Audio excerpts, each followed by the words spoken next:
प्रदर्शन हुआ, इसके पीछे क्या कारण है, क्या मुख्य उद्देश्य है? देखिए, जिस प्रकार से पिछले कुछ महीनों से बालू के दाम में अचानक से वृद्धि हुई है और यह वृद्धि कम से कम 4 गुना वृद्धि की गई है। जो पहले 10,000 प्रति ट्रक बालू आता था वो अब 40,000 प्रति ट्रक आ रहा है और लोगों को मुहैया भी नहीं हो पा रहा है और लोग काफ़ी परेशान हैं। जो आम लोग जो अपना घर बना रहे हैं उनके घर का काम बंद है। जिस प्रकार से आज आप देख रहे होंगे, जिस प्रकार फ्लैट का है, मॉल का है, सभी लोगों का कार्य बंद हो गया है और संवेदकों का भी काम बंद है। साथ ही साथ इनसे जुड़े हुए जितने भी मजदूर हैं जो बालू का कार्य करते हैं या निर्माण कार्य में लगे रहते हैं, वैसे मजदूरों के समक्ष भुखमरी की स्थिति उत्पन्न हो गई है क्योंकि बालू का दाम इतना बढ़ गया है और एक बालू का संकट उत्पन्न हो गया है कि लोगों को बालू नहीं मिल रहा और लोग जो भी दाम मिल रहा है उस पर कुछ लोग खरीद रहे हैं। इस प्रकार से एक कृत्रिम माहौल तैयार किया गया है जिसके कारण से आम लोगों को काफ़ी परेशानी हो रही है। और आज से हम लोगों ने एक शुरुआत किया है कि अगर हम लोग आज जनता इस मुद्दे को लेकर आगे नहीं बढ़ेगी या हम लोग मांग नहीं उठाएंगे तो आने वाले समय में बालू का जो रेट है, जो आज तक हम लोग देखते आए हैं कि जब भी रेट बढ़ता है और मानसून में तो वह रेट हमेशा रह जाता है। तो अभी जो रेट इतना बढ़ गया है, अगर इसको लेकर के सरकार कदम नहीं उठाएगी और क्यों नहीं उठाया गया, क्योंकि मानसून तो हर वर्ष आता है और भंडारण करके बालू को रखने की प्रक्रिया होती है ताकि बरसात में भी लोगों को कमी ना हो। लेकिन यहाँ तो बरसात के पूर्व में ही आपने देखा होगा कि जब से पूजा सिंघल जी की गिरफ्तारी हुई उसके बाद से एक ऐसा माहौल उत्पन्न हुआ कि लोगों के बीच बालू की कमी हो गई और बालू का दाम अचानक बढ़ गया। इसके पीछे कारण क्या हो सकता है? कुछ लोग कहते हैं बंदोबस्ती ना होना, आपको क्या लगता है? तो बंदोबस्ती क्यों नहीं हुई? सरकार को इस पर कार्रवाई करनी चाहिए ना, क्योंकि इसके चलते तो बुरी तरह प्रभावित हो रहा है। आज लोगों का कार्य प्रभावित हो रहा है, लोगों को काफ़ी नुकसान हो रहा है जो संवेदक का कार्य होते हैं। बंदोबस्ती क्यों नहीं हुई, इतने दिनों तक क्यों नहीं हुई, इसको सरकार को जिम्मेदारी तय करना चाहिए अधिकारियों पर।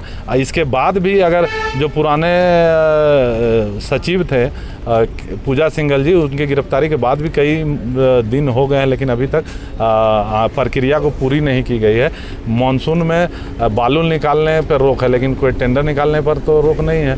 सरकार चाहे तो बंदोबस्ती की प्रक्रिया शुरू कर सकती है। पिछले दिनों चैम्बर भवन में एक पत्रकार वार्ता में मांग उठाई गई थी कि पड़ोसी राज्यों से बालू मंगाने की अनुमति दी जाए। तो पड़ोसी राज्यों से आम आदमी क्या बालू मंगा सकता है?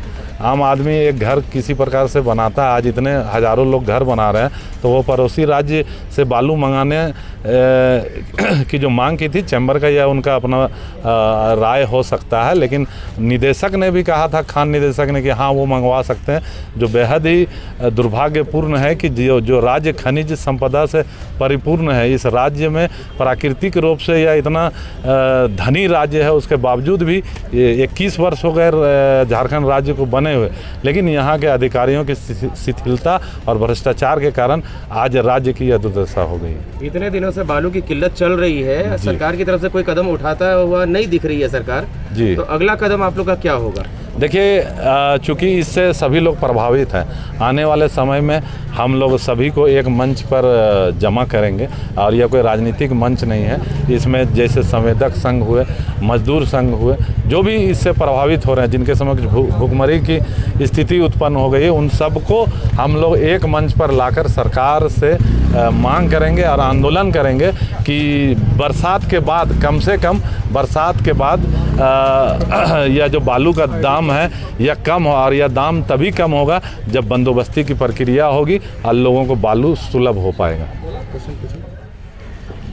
मुनचुन राय, जनसेवा मंच। आज जो आपका विरोध प्रदर्शन था उसका उद्देश्य क्या था? इसका उद्देश्य यही है कि बालू का जो दाम विगत कुछ महीनों से बहुत तेज़ी से बढ़ रहा है। अभी आप देख रहे होंगे इसका सबसे ज़्यादा असर जो पड़ रहा है वो मजदूर वर्ग पे पड़ रहा है, क्योंकि आपको मालूम है कि बारिश के मौसम में ऐसे ही उनके पास काम नहीं होता, कोई निर्माण कार्य होते नहीं है और बीते 2-3 महीने से उनको कोई काम मिल नहीं पा रहा बालू के कारण।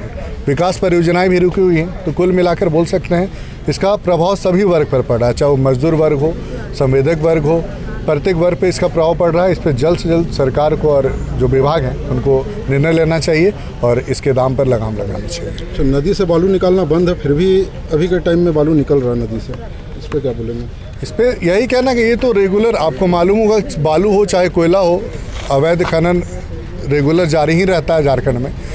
उस पर अगर लगाम लग जाए तो सारी समस्या का समाधान ही हो जाएगा, लेकिन उस पर लगाम लग पाना संभव नहीं है। आप देखते होंगे कि अभी बालू का दाम ज़्यादा है, 60-65 हज़ार रुपया डंपर है, उसके बाद भी बालू उपलब्ध है, अधिक कीमत पे उपलब्ध है, लेकिन उपलब्ध है। मतलब बालू का खनन तो हो ही रहा है, लोग इस्तेमाल कर ही रहे हैं, पैसा ज़्यादा ले रहे हैं, और इस पर जो कमाने वाले लोग भ्रष्ट अधिकारी हैं जो इसका लाभ उठा रहे हैं पूरी तरह से। अपना पूरा परिचय। निशांत यादव, जन सेवा मंच, रांची।